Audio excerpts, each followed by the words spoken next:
Okay, so the first thing I did was I cut down my board a little bit because it was a little big. Started with a 6-inch board, and now it's about 5 inches. It's a little lopsided, but it's about 5 inches, which is it's about right. Okay, so we have a 5-inch board. So we're going to put our cake on it. Whoop, not yet. Not yet. I like the shape of this cake. Like I said, normally when I cook, I get a mound, and that would be perfect, like this. To have that little mound for the top of my tea cake, it would be, it's almost like an oval.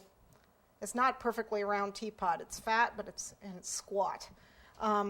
So this is like the shape I want, okay, for the bottom, but it's also the shape I want for the top too. And since I didn't get the mound, I'm going to carve it. But I'm going to carve it, I'm actually going to use this for the top. And so I only need to carve a little bit on the bottom. And normally I would flip it over like this and carve underneath, backwards. Carve this way. But since that's backwards for a lot of people, I'm just going to carve from the top with my sharp knife and give it a little bit of a wedge, just so it has the illusion of going in a little bit more than it does like the bottom of a teapot would.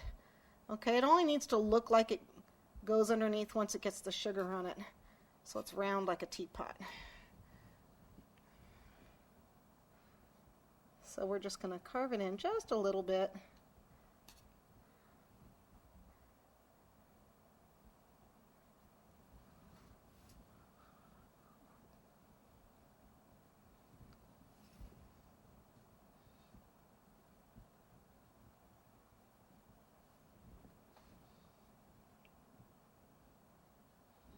Don't you know, the one time my cake doesn't mound like I normally expect it to. I'm getting it with a flat top the one time I don't want it. Ha ha, that's so typical.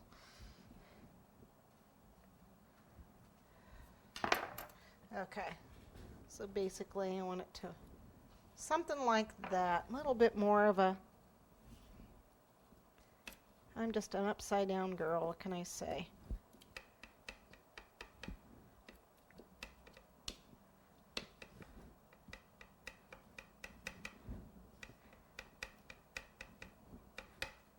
Carve better this way.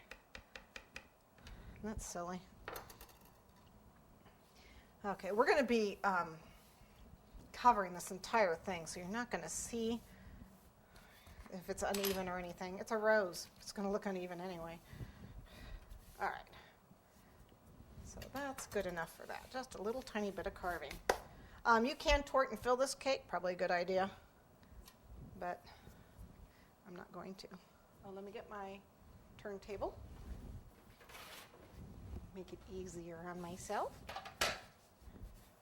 Isn't that cute? Okay. A little bit of crumb coat.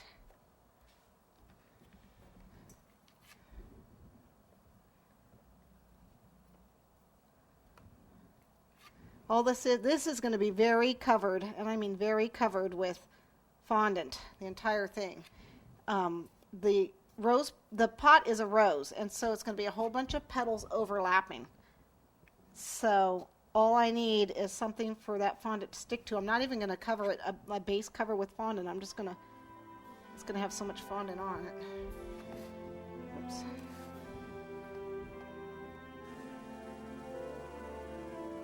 We just need something for the fondant to stick to.